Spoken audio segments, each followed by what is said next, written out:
అధ్యయనానికి ఆహ్వానం. అధ్యయన అభిలాషులకు శుభోదయ దివ్యాశీస్సులు. ఏక వాక్య ధ్యానాన్ని చెప్పుకుందాం. ప్రతిస్పందించేంత వరకు పలుకరిస్తూ పశ్చాత్తాపంలోనికి ప్రవేశింపచేసే పవిత్ర దేవ, అధ్యయనార్థమైన అనుభవ జ్ఞానాన్ని అనుగ్రహించి ఆశీర్వదించు తండ్రి. ఆమెన్. దారుణ హింసలలో దేవుని దూతలుగా, ఆరని జ్వాలలలో ఆగని జయములతో, మారని ప్రేమ సమర్పణతో సర్వత్ర యేసుని కీర్తింతుము. దేవుని వారసులం, ప్రేమ నివాసులము, జీవనయాత్రికులం, యేసుని దాసులము, నవయుగ సైనికులం, పరలోక పౌరులము. అధ్యయనానికి ఆహ్వానం. కొరింథీ తుది పత్రిక 6వ అధ్యాయాన్ని మనం అధ్యయనం చేసుకోబోతూ ఉన్నాం. 6వ అధ్యాయంలో పౌలు తన పరిచర్యలో ఎదుర్కొన్న తీవ్ర ప్రతిఘటనలన్నింటినీ మరోసారి జ్ఞాపకానికి తీసుకుని వస్తాడు. ఆ ప్రతిఘటనలన్నింటిలో ఎలాగూ ప్రభువు కృప తనను వెన్నంటి ఉన్నది, ఎలాగూ తన పరిచర్యను ముందుకు కొనసాగించింది, ఆ వివరణ అంతా ఈ 6వ అధ్యాయంలో ఉంటుంది. ముఖ్యంగా ఈవేళ మనం 11 వచనాలను అధ్యయనం చేసుకోబోతున్నాం. 6వ అధ్యాయం బాధాకరమైన అధ్యాయంగా మనం దీన్ని అభివర్ణించుకోవచ్చు.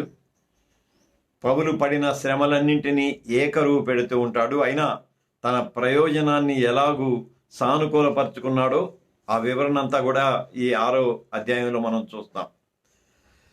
తొలి వచనాన్ని నేను చదువుతున్నాను. అందుకనే మేము ఆయన జతపని వాళ్ళంగా ఉంటూ మీరు పొందిన దేవుని కృపను వ్యర్థం చేసుకోవద్దని మిమ్ములను బ్రతిమాలుచూ ఉన్నాము. మేము దేవునికి జతపని వాళ్ళంగా ఉంటున్నాము కనుక మీరు దేవుని దగ్గర నుండి పొందిన కృప ఉన్నదే, దానిని వ్యర్థపరుచుకోవద్దు అని బ్రతిమాలుతూ ఉన్నాము అన్నాడు. మొదట జతపని వాళ్ళు, మేము ఆయన జతపని వాళ్ళం అన్నాడు. అంటే సహపరిచారకులం అని. యేసు దేవుని పరిచారకుడు, దేవుని కుమారుడు, దేవనరుడు, అవతారుడు. ఈ మాటలన్నింటినీ మనం ప్రక్కన పెట్టి జతపని వాళ్ళం అనే కోణాన్ని మాత్రమే స్పృశించి యేసు వ్యక్తిత్వాన్ని లేక ఆయన అవతరణను అధ్యయన కోణంలో నుంచి ఇలా చెప్పుకుందాం. యేసు దేవుని పరిచారకుడు, అపోస్తలులు క్రీస్తు పరిచారకులు. పరిచర్య అంటే ఆదేశాన్ని పాటించడం అని చెప్పుకోవచ్చు. పరిచర్య అంటే ఒక ఆదేశం ఉంటుంది, ఆ ఆదేశాన్ని పాటించడాన్నే పరిచర్య అనొచ్చు. మళ్ళీ ఈ ఆదేశాన్ని శాసన రూపంలో చెప్పొచ్చు, అభ్యర్థన రూపంలో కూడా చెప్పొచ్చు. శాసన రూపంలో, అభ్యర్థన రూపంలో 2 విధాలుగా కూడా ఆదేశాన్ని మనం చెప్పచ్చు. శాసనమేమో విధి అవుతుంది, విధి అంటే తప్పక నెరవేర్చాల్సింది. అభ్యర్థన విధానంగా మారుతుంది, అభ్యర్థన విధానంగా మారుతుంది. ఇప్పుడు జతపని వాళ్ళము, సహపరిచారకులం అనే ఈ భావనలోనికి వెళ్ళి పౌలు అంటాడు, మేము యేసుతో జతపని వాళ్ళం. యేసు ఎలాగు తండ్రి సంకల్పానుసారమైన ఆదేశాన్ని విధిపూర్వకంగా గ్రహించి తనను తాను సమర్పించుకున్నాడో అలాగూ మేము కూడా ఆయన మహా ఆదేశానికి లోబడి మీరు సర్వలోకానికి వెళ్ళి సర్వ సృష్టికి సువార్తను ప్రకటించుడి అనే ఆ మహా ఆదేశానికి లోబడి ఆయనతో కూడా మేము సహపరిచారకులము. మా పరిచర్యకు మూలము, ప్రేరణ ప్రభువే. ఆయన దేవుని కుమారుడయుండి కూడా దేవ సంకల్పాన్ని విధిగా ఎలాగూ స్వీకరించాడో, దాన్ని పరిచర్య ధర్మంగా భావించాడో, అలాగే ఆయన ఆదేశాన్ని కూడా మేము విధి విధానంగా మలుచుకున్నాం. విధిగా కాదు, జీవన విధానంగా మలుచుకున్నాం అని చెబుతున్నాడు. అందుకని అభ్యర్థిస్తున్నాం అన్నాడు. మీరు కూడా మేము ఎలాగూ ఈ ఆదేశాన్ని మా జీవన విధానంగా మలుచుకున్నామో మీరు కూడా ఆ ఆదేశానుసారమైన రక్షణను మీ జీవన విధానంగా మలుచుకొనండి అని అభ్యర్థిస్తూ ఉన్నాడు. అభ్యర్థించే క్రమంలో మీరు పొందిన దేవుని కృపను వ్యర్థం చేసుకోవద్దు అంటాడు. కృపా వ్యర్థత, ఎంత కఠినమైన మాట ఇది. కృపా వ్యర్థత, కృపను మీరు వ్యర్థం చేసుకోవద్దు. అనుగ్రహం, వినియోగం, రెండు సూత్రాలు. అనుగ్రహం, వినియోగం. అనుగ్రహ సార్థకత, అనుగ్రహ నిరర్ధకత, ఈ రెండు కూడా వినియోగం మీద ఆధారపడి ఉంటాయి. అనుగ్రహం యొక్క సార్థకత, అనుగ్రహం యొక్క నిరర్ధకత, ఈ రెండు వినియోగం మీద ఆధారపడి ఉంటాయి. కనుక కృపను వినియోగించుకోండి, కృపను వినియోగించుకోండి. కృపను గురించి మళ్ళీ పదే పదే చెప్పాల్సిన అగత్యం లేదు. ఎందుకంటే అధ్యయనంలో అనేక పర్యాయాలు దానిని మనం ప్రస్తావన చేసుకున్నాం కనుక. దేవుని కృపను తేలికగా మీరు భావించవద్దు. దానిని వినియోగించుకున్నప్పుడు అది మీ జీవితంలో సార్థకమవుతుంది. నిరర్ధకం చేసుకోవద్దు అని మళ్ళీ అభ్యర్థిస్తూ ఉన్నాను. శాసనం కాదు ఇది, అభ్యర్థనలో విధానం ఉంటుంది. దీనిని మీ జీవన విధానంగా మలుచుకోండి అని అంటున్నాడు. రెండవ వచనం, సరైన సమయంలో నీ మొరను ఆలకించాను, రక్షాదినాన నిన్ను ఆదుకున్నాను అని ఆయన చెబుతూ ఉన్నాడు కదా. మళ్ళీ లేఖనాన్ని ఉదహరిస్తాడు. యెషయా 49వ అధ్యాయం 8వ వచనంలో ఉన్న ఈ లేఖనాన్ని మళ్ళీ పౌలు ఇక్కడ ఉదహరిస్తాడు. అక్కడ ఎలా ఉంటుందంటే, యెహోవా ఇలాగూ సెలవిస్తూ ఉన్నాడు, అనుకూల సమయమందు నేను నీ మొరను ఆలకించి నీకు ప్రత్యుత్తరం ఇచ్చాను, రక్షణ దినమందు నిన్ను ఆదుకున్నాను. అక్కడితో ఆ వచనం ఆగదు. దాని తరువాత భావం మరింత బాగుంటుంది. అందుకని దాన్ని మళ్ళీ చదువుతున్నాను. బయలు వెళ్ళండి అని బంధింపబడిన వారితోనూ, బయటకు రండి అని చీకటిలో ఉన్న వారితోనూ చెప్పుచూ, దేశమును చక్కపరిచి పాడైన స్వాస్థ్యములను పంచిపెట్టుటకై నిన్ను కాపాడి ప్రజలకు నిబంధనగా నియమించి తిని. అక్కడి వాక్యం, దానిలోని ప్రథమ అర్థాన్ని మాత్రమే తీసుకొని, ఆ తొలి భాగాన్ని మాత్రమే తీసుకొని, సరైన సమయంలో నీ మొర ఆలకించాను, రక్షణ దినాన నిన్ను ఆదుకున్నాను అని ఆయన చెబుతున్నాడు అన్నాడు. పూర్వ నిబంధనలోని జన పునరుద్ధరణ పలుకులు ఇవి. పూర్వ నిబంధనలో జన పునరుద్ధరణ సందర్భంగా ప్రభువు చెప్పిన మాటలు ఇవి. అంటే తండ్రి అయిన దేవుడు పలికిన మాటలు ఇవి. బబులోను చెర అనంతర పరిస్థితులకు దీన్ని మనం అన్వయించుకోవచ్చు. శ్రమా సేవకుని గీతంలో భాగంగా ఈ మాటలు ఉంటాయి. ఇక్కడ అధమం, అభయం, పునరుద్ధరణం, ఈ మూడు మాటలు. అధమం, అభయం, పునరుద్ధరణం. అధమం అంటే ఇక దిగువ స్థాయి, అంటే మళ్ళీ నీవు క్రిందికి వెళ్ళలేనటువంటి అధమం. ఇంకా తర్వాత దిగిపోవటానికి ఏమీ ఉండదు. అక్కడ నుండి దేవుని పలుకు పలకరిస్తూనే ఉంటుంది. ఎప్పటిదాకా? ప్రతిస్పందించేంత వరకు దేవుని పలుకు మనలను పలుకరిస్తూనే ఉంటుంది. ప్రతిస్పందన ఆగిపోయేంత వరకు కూడా పలుకరిస్తూనే ఉంటుంది. ఆ పలుకరింపులో మళ్ళీ అభయం ఉంటుంది. ఆ పలుకరింపులో అభయం ఉంటుంది. క్రింద చెప్పానే, బంధింపబడిన వారితో బయలుదేరి వెళ్ళండి అని. ఆ మాటలన్నింటినీ మనం అన్వయం చేసుకోవచ్చు. ఆర్తనాదాన్ని ఆలకించటం ఉంటుంది. అభయంలో ఆర్తధ్వనిని ఆలకించటం ఉంటుంది. ఎప్పుడైతే ఆర్తధ్వనిని ఆలకించి అభయ వచనం ప్రభువు పలుకుతాడో అక్కడ ఆనంద అనుగ్రహం ఉంటుంది. ఆనంద అనుగ్రహం ఉంటుంది. అది అధమాన్ని పునరుద్ధరణ స్థితిలోనికి పైకి వెళ్ళేలాగా చేస్తుంది.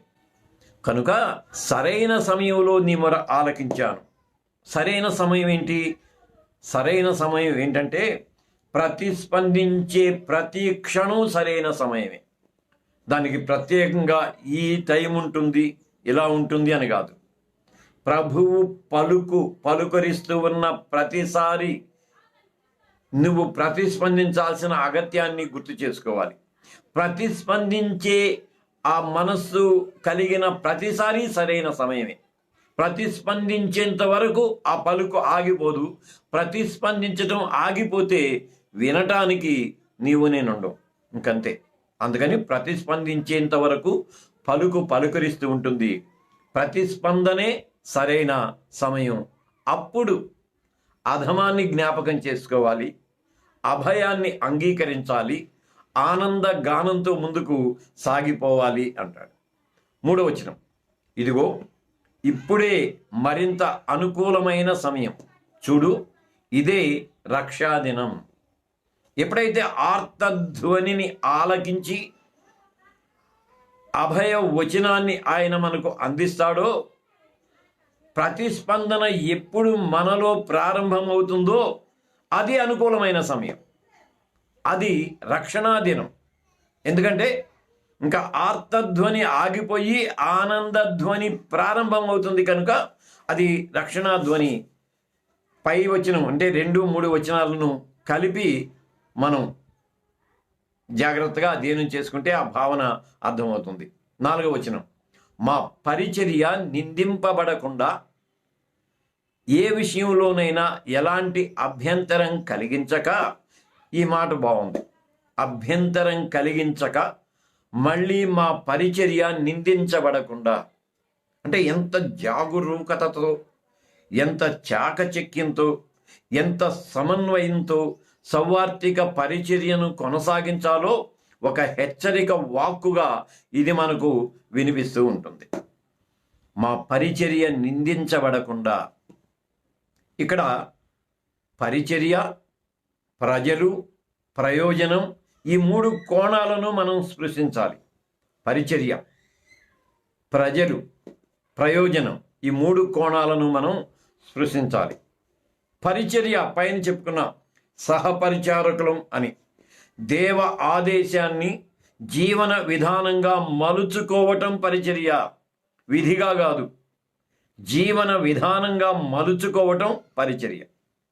ఎప్పుడైతే జీవన విధానంగా ప్రభువు ఆదేశాన్ని మనం మలుచుకున్నామో, ఆ ఆదేశ విధి విధానాలను జీవితంలో మనం అనుభవజన్యం చేసుకుని దానిని పంచుకోవటం ప్రజలతో ప్రారంభిస్తాం. సో పరిచర్య అంటే నీ జీవన విధానాన్ని ప్రత్యక్షపరచటం. ఆ క్రమంలో ప్రజల ప్రయోజనాన్ని కూడా మనం పరిగణలోనికి తీసుకోవాలి. ప్రజల ప్రయోజనం ఏంటి? 1 ఆత్మీయ ప్రయోజనం, 2వది బాహ్య ప్రయోజనం కూడా. నీ పరిచర్య ద్వారా వారు మళ్ళీ ఇబ్బందులలోనికి, చిక్కులలోనికి నెట్టివేయబడకూడదు కనుక సామాజిక సమన్వయంలో ఎలాంటి అభ్యంతరకర పరిణామాలకు చోటివ్వకుండా మేము జాగ్రత్త పడుతూ ఉన్నాము అన్నాడు. పౌలు పరిచర్య చాలా సవాలుతో కూడుకున్నది. ఆ సవాలుతో కూడుకున్న పరిచర్యలో అనేక ప్రతిఘటనలను పౌలు ఎదుర్కొన్నాడు. కానీ సమన్వయాన్ని కూడా పాటించాడు. ఆయన పాటించిన సమన్వయాన్ని మనం చారిత్రక కోణంలో ఎక్కువ చెప్పబడలేదు కాబట్టి గ్రహించలేం. కానీ మంచి సమన్వయాన్ని పాటించాడు కనుకనే సంఘాలు స్థిరపడుతూ వచ్చాయి.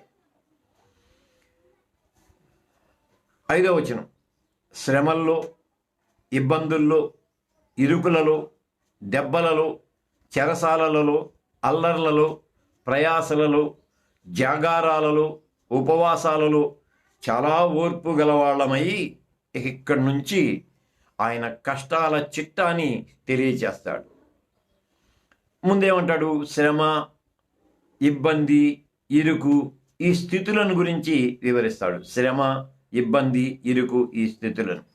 ఇదిగో మేము ఈ జీవన విధానాన్ని ప్రజలకు ప్రత్యక్షపరిచే క్రమంలో శ్రమను ఎదుర్కొన్నాం, ఇబ్బంది పడ్డాం, ఇరుకులోనికి మేము ప్రవేశించాం కనుక ఈ 3ంటిని చెప్పి వాటి పరిణామం ఎలాగూ ప్రతికూల సానుకూలతలుగా ఉన్నవో వాటిని కూడా వివరిస్తాడు. సో శ్రమ, కష్టం, శ్రమ అంటే కష్టం, కష్టపడటం. ఇబ్బంది, ఇబ్బంది అంటే సంకటం, సంకటం. మాట వరుసకి కరవమంటే కప్ప కోపం, విడవమంటే పాము కోపం అంటామే, దానిని ఇబ్బంది అనొచ్చు, లేక దానిని సంకటం అనొచ్చు. ఇంకా ఇరుకు, ఇది దుర్గమం. దుర్గమం అంటే ప్రవేశ నిరోధకం. భౌతికంగా కష్టాలు పడ్డాం, శ్రమలు పడ్డాం, ఆ తర్వాత మానసిక సంకటానికి మేము లోనయ్యాం. అంతేకాదు, మా జీవన విధానాన్ని ప్రత్యక్షపరిచే క్రమంలో ఎదురైన ఆటంకాలు అంటే ప్రవేశ నిరోధకాలన్నింటినీ కూడా మేము తట్టుకుని నిలవబడ్డాం. ప్రవేశ నిరోధకాలన్నింటినీ మేము తట్టుకుని నిలవబడ్డాం. ఈ క్రమంలో ఇది శ్రమ, ఇరుకు, ఇబ్బంది, వీటిని ఎదుర్కొన్న క్రమంలో మాకు కలిగిన ఉపద్రవాలు ఇవి అని చెబుతూ దెబ్బలు, చెరసాలలు, అల్లరులు, ప్రయాసలు, జాగారాలు, ఉపవాసాలు, షష్ఠశ్రమలు అన్నాను. అంటే 6 రకాల శ్రమలను గురించిన వివరణ పౌలు ఇక్కడ చెబుతాడు. దెబ్బలు, చెరసాలలు, అల్లరులు, ప్రయాసలు, జాగారాలు, ఉపవాసాలు, ఇవి షష్ఠశ్రమలు. దెబ్బలు, భౌతికమైన దాడి. భౌతికమైన దాడి సరే, అపోస్తలుల కార్యాల గ్రంథాన్ని మనం గమనించినట్లయితే అక్కడ ఎన్నిసార్లు ఈ భౌతిక దాడికి పౌలు గురయ్యాడో మనం చూడొచ్చు. భౌతిక దాడి, చెరసాలలు, చట్టపరమైన సమస్యలు. చట్టపరమైన సమస్యలు, ఇక్కడ చట్టం ఆయా ప్రాంత ప్రజల సంరక్షణార్థం చేయబడుతుంది. ఆయా ప్రాంత ప్రజల సంరక్షణార్థం చేయబడుతుంది. ఆ సంరక్షణలో చట్ట సంబంధమైన విధి విధానాలు ఉంటాయి. మళ్ళీ ఈ విధి విధానాలను బలవంతులైన వారే శాసిస్తూ ఉంటారు. ఈ క్రమంలో పౌలు ఎదుర్కొన్న చట్టపరమైన సమస్యలను మళ్ళీ అపోస్తల కార్యాల్లో మనం చూస్తాం. కనుక భౌతికపరమైన ఆ దాడులను ఎదుర్కొన్నాం, చట్టపరమైన సమస్యలను ఎదుర్కొన్నాం. అల్లరులు ఇంగ్లీష్లో చక్కగా రాయిట్స్ అన్నారు. అంటే అసామూహికంగా ప్రతిఘటన జరుగుతాయి అల్లరులు. ఆ అల్లర్లు ఎలా జరుగుతాయో, ఏం జరుగుతాయో తెలియదు, కానీ దానిలో పాల్గొనేవాడు దానిని గురించిన ప్రాథమికమైన సమాచారము, అవగాహన లేకుండా ఆ తీవ్ర భావోద్వేగానికి లోనై సమూహంలో ఒకడవుతాడు. ఆ సామూహిక ప్రతిఘటనలను మేము ఎదుర్కొన్నాం. మళ్ళీ ప్రయాస అంటే పనిభారం. ఎంత పనిభారము! పౌలు అంటాడు కదా, మా జీవన భృతి కొరకు మేము మా శ్రమను మేమే పడ్డాం. మా జీవన భృతి కోసం మేము మరొకరి మీద ఆధారపడకుండా మా కష్టార్జితంతో మేము మమ్మల్ని పోషించుకున్నాం అని అంటాడు. కనుక ఆ జీవన భృతికి సంబంధించిన ప్రయాసలు, జాగారాలు, అప్రమత్త పరిస్థితులు. జాగారం అంటే మేలుకొని ఉండేటువంటి, ఏ క్షణం ఎటువైపు నుంచి ఎలాంటి ప్రమాదం వస్తుందో అనే ఆ భయంతో జాగారం. అప్రమత్తమైన పరిస్థితులను అనేకం మేము ఎదుర్కొన్నాం. ఉపవాసం అంటే మన ఉపవాస వ్రతాలు కాదు. ఇంగ్లీష్లో చక్కగా హంగ్రీ అనే మాట ఉంటుంది. ఆకలి బాధలు. వేళకు ఇంత తినటానికి లేకుండా ఎన్నిసార్లు బాధపడ్డాడు. ఆకలి బాధలు, భౌతిక దాడులు, చట్ట సమస్యలు, సామూహిక ప్రతిఘటనలు, పనిభారాలు, అప్రమత్త పరిస్థితులు, ఆకలి బాధలు, ఈ 6 రకాల ప్రతిఘటనలకు మేము లోనయ్యాము. వాటిని శ్రమ, ఇరుకు, ఇబ్బంది ఇలాగ మేము అభివర్ణిస్తున్నాము అన్నాడు. ఈవెందో అయినప్పటికీ 6వ వచనం, పవిత్రతతో, జ్ఞానంతో, దీర్ఘశాంతంతో, దయతో, పరిశుద్ధాత్మ ద్వారా కలిగిన నిష్కపటమైన ప్రేమతో వాటిని ఎలాగు మేము సహించుకుంటూ వచ్చాం, వాటిని ఎలాగు మేము అధిగమించుకుంటూ వచ్చామంటే అక్కడ చెబుతాడు. స్వచ్ఛత, అవగాహన, సహనము, దయ, ఈ లక్షణాలన్నీ చెబుతాడు. పవిత్రత, జ్ఞానము, దీర్ఘశాంతము, దయ. వాటిని మనం మన పరిభాషలో చెప్పుకోవాలంటే స్వచ్ఛత. పవిత్రత అంటే స్వచ్ఛత, జ్ఞానం, అవగాహన, సహనం, దీర్ఘశాంతం అంటే సహనం, ఆ తర్వాత దయ. ఇవి ప్రేమ వ్యక్తీకరణ లక్షణాలు. ప్రేమ యొక్క వ్యక్తీకరణ లక్షణాలుగా ఈ 4ని మనం పేర్కొనవచ్చు. ఇంకా చెప్పాలంటే ప్రేమ వ్యక్తీకరణ సూత్రాలు అని కూడా అనొచ్చు. ప్రేమను వ్యక్తపరిచేందుకు ఈ చతుర్విధ సూత్రాలు ఉపయోగపడతాయి. ఏంటి? స్వచ్ఛత, అవగాహన, సహనము, దయ. మళ్ళీ ఎక్కడి నుంచి ఇవి జనిస్తాయి? ఈ ప్రేమను మామూలుగా ప్రేమ అని వదిలిపెట్టాల. నిష్కాపట్యంతో కూడిన ప్రేమ అన్నాడు. ఆ నిష్కాపట్యము అనే పదానికి ఇంగ్లీష్లో సిన్సియర్ అనే మాట వాడారు. సిన్సియర్ లవ్, నిష్కపటమైన ప్రేమ. తెలుగులో సిన్సియర్ అనే దానికి కరెక్ట్ అర్థం మనం మళ్ళీ గూగుల్లో వెతుక్కుంటే హృదయపూర్వకమైన అని ఉన్నది. సిన్సియర్ అంటే హృదయపూర్వకమైన, నా హృదయ అంతరంగంలో నుంచి నేను ఈ లక్షణాలను ప్రేమతో నీకు అనువర్తింపచేస్తూ ఉన్నాను అని. అయితే ఈ హృదయపూర్వకమైన ప్రేమ వ్యక్తీకరణ లక్షణాలన్నింటికీ మూలం పవిత్రాత్ముడే. కనుక వీటన్నిటినీ పవిత్రాత్మ ప్రోక్షణగా మనం పేర్కొనవచ్చు. సో పవిత్రాత్మ ప్రోక్షణ మనం కొన్నిటికి మాత్రమే పరిమితం చేసుకుంటాం. కానీ పవిత్రాత్మ ప్రోక్షణ వల్ల కలిగే ఫలితాలను స్వచ్ఛత, అవగాహన, సహనం, దయ వాటికి కూడా మనం అనువర్తింప చేసుకోవాలి. 7వ వచనం, సత్యవాక్యాన్ని చెప్పటం ద్వారా దేవుని బలం చేత కుడి ఎడమల నీతి ఆయుధాలు కలిగి, ఎలాగూ మేము వీటన్నింటినీ అధిగమించగలిగామంటే తొలుత వారు ప్రదర్శించిన ప్రేమాన్విత లక్షణాలను లేదా పవిత్రాత్మ ప్రోక్షణలో మేము సంతరించుకున్న ఈ గుణగణాలన్నింటినీ మా పరిచర్యలో, జీవన విధానంలో ప్రత్యక్షపరచడం ద్వారా అని చెబుతూ వాటిని బలపరిచిన మరొక విషయాన్ని చక్కగా చెబుతారు. సత్యవాక్యాన్ని చెప్పటం ద్వారా దేవుని బలం చేత కుడి ఎడమల నీతి ఆయుధాలు కలిగి. సత్యము అంటే దైవమే. దైవము అంటే ఉనికి కారకము. ఉనికి అంటే వాస్తవం. అది సత్యవాక్యం అంటే వాస్తవం.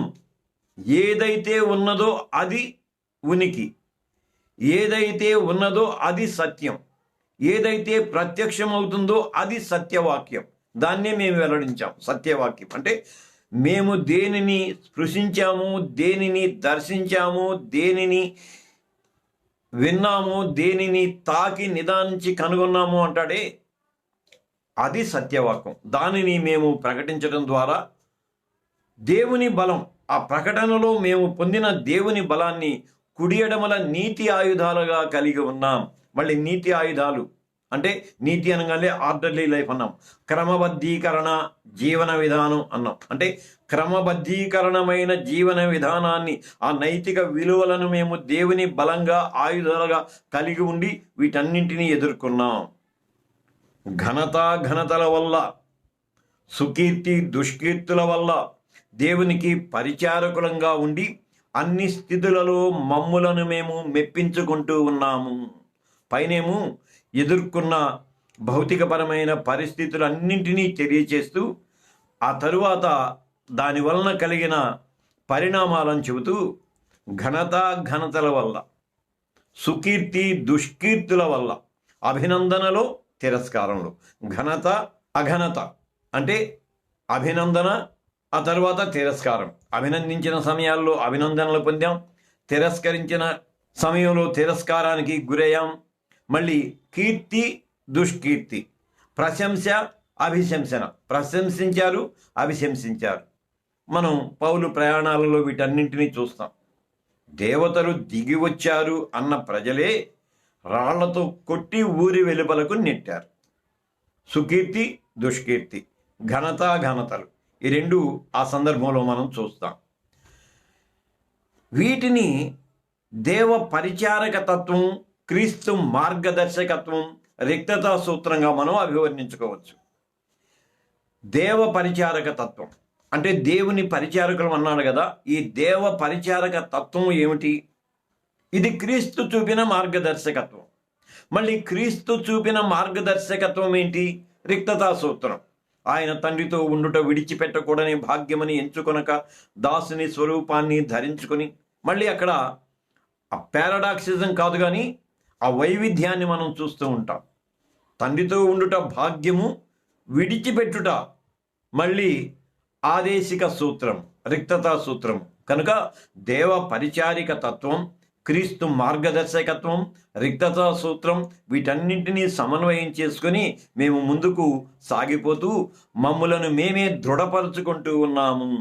అది మమ్ములను మేము మెప్పించుకుంటూ ఉన్నాము అనే మాట ఉన్నదే. మమ్ములను మేము మెప్పించుకుంటున్నాం అంటే మమ్ములను మేము దృఢపరుచుకుంటూ ఉన్నాము.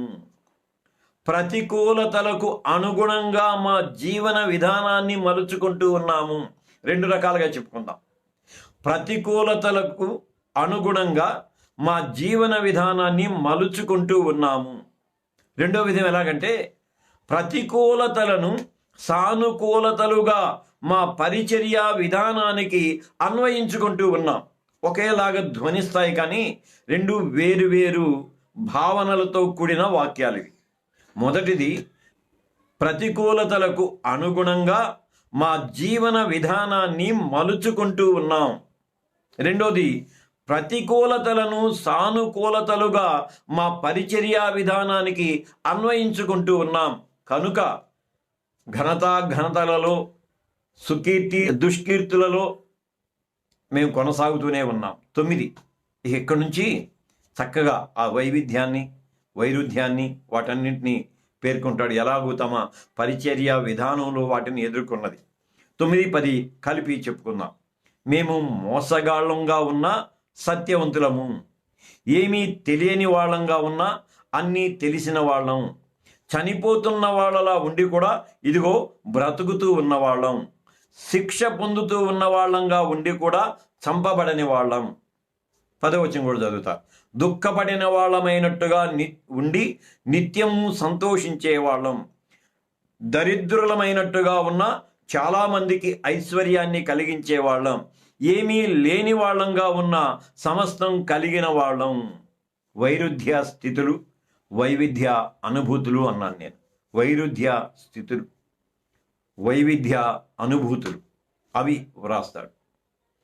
ఇంగ్లీష్ ట్రాన్స్లేషన్లో కొంచెం మంచిగా ఉంటుంది, అంటే మరింత గ్రాహ్యం చేసుకోవటానికి వీలుంటుంది. Known yet regarded as unknown అంటాడు. తెలుసు కానీ తెలియని వాళ్ళగా పరిగణింపబడ్డాం. Genuine yet regarded as impostors. ఇది అంటే మేము ఏమై ఉన్నామో అది మాకు తెలుసు, కానీ మేము ఏమై ఉన్నామో దానిని వాళ్ళు గ్రహించగా మమ్మలను అలాగూ పరిగణించారు. ఇక్కడ మీమాంసతో కూడుకున్న మరొక అంశాన్ని మనం చెప్పుకుందాం. నీ వ్యక్తీకరణను వారు గ్రహించలేకపోవటంలో నీ వ్యక్తీకరణ లోపం ఉన్నదా లేక వారి అజ్ఞానం ఉన్నదా అనేది చాలా ప్రధానమైన ప్రశ్న. ఎందుకు నీ అభిప్రాయంతో వాళ్ళు విభేదించారు అనంటే, వారి అభిప్రాయం వారికి వేరుగా ఉన్నది, దానికి వారు కమిట్ అయి ఉన్నారు, అదొక కారణం. లేదా నీ అభిప్రాయ అస్పష్టత వారిని గలిబిలికి లోను చేసింది కనుక వారు ప్రతిఘటిస్తూ వచ్చారు. సో కొరింథు సంఘంలో జరిగిన పరిస్థితిని మనం గమనించినట్లయితే, విభిన్న తరగతులకు, విభిన్న సంస్కృతులకు చెందిన ప్రజలు సామూహికంగా, సాముదాయికంగా సంఘంలో ప్రవేశించారు కనుక పౌలు ప్రబోధం ఒక్కొక్క రకంగా వారి సాంస్కృతిక నేపథ్యంలో నుంచి అవగాహన చేసుకోవడం జరిగింది కనుక ఇన్ని ప్రతిఘటనలకు లేక ఇన్ని ప్రతికూలతలకు తావు ఏర్పడింది. అందువలన మేము చెప్పేది యథార్థంగా ఉన్నా అది యథార్థం కాదేమోననే పరిగణ వారు కలిగి ఉన్నారు. అలాగే మేము సంతోషంగా ఉన్నా వారు దుఃఖంగా ఉన్నారు. ఇవన్నీ చెబుతాడు. అంటే వైరుధ్య స్థితులు, వైవిధ్య అనుభూతులు. దుఃఖం, సంతోషం ఇవి భావోద్వేగాలు. దారిద్ర్యం, ఐశ్వర్యం ఇవి భౌతిక అవసరాలు. శూన్యం, సర్వం ఇవి జీవన సత్యాలు. 10వ వచనంలోని ప్రధానమైన అంశాలు. నేను 9వ వచనం గురించి ఎక్కువ చెప్పడంలా, ఎందుకంటే మేము ఇలా ఉన్నాం కానీ వాళ్ళు అలాగూ పరిగణించారు. ఉండటానికి, పరిగణించడానికి నడుమ ఉన్న వ్యక్తీకరణ, అవగాహనకు సంబంధించిన ఆ గజిబిజి గందరగోళం మనం చెప్పుకున్నాం. ఆ కోణంలో నుంచి దాన్ని అర్థం చేసుకుందాం. కానీ 10వ వచనం ఉందే, దుఃఖం, సంతోషం, భావోద్వేగాలు, మానవ భావోద్వేగాలు, దారిద్ర్యం, ఐశ్వర్యం, భౌతిక అవసరాలు, శూన్యం, సర్వం, ఏమీ లేనట్లున్నా అన్నీ ఉన్నవాళ్ళం, శూన్యం, సర్వం, ఇది జీవన సత్యం. అంటే జీవన ప్రతికూలతలన్నింటినీ విశ్వాస సానుకూలతలుగా గ్రహించగలిగిన వాడే స్థితప్రజ్ఞుడైన క్రైస్తవుడు. ఇది చివరిగా మనం చెప్పుకోవాల్సిన మాట. జీవన సత్యానికి సంబంధించిన ప్రతికూలతలన్నింటినీ సానుకూలతలుగా గ్రహించగలిగిన వాడే స్థితప్రజ్ఞుడైన క్రైస్తవుడు. 10 వచనాలను ఇవాళ మనం అధ్యయనం చేసుకున్నాం. రేపటి దినం మిగిలిన 8 వచనాలను అధ్యయనం చేసుకొని 6వ అధ్యాయాన్ని ముగించుకుందాం. అందరికీ హృదయపూర్వకమైన వందనాలు చెల్లిస్తూ రేపటి దినం 6వ అధ్యాయం చివరి భాగాన్ని మనం అధ్యయనం చేసుకుందాం. అందాక సెలవు.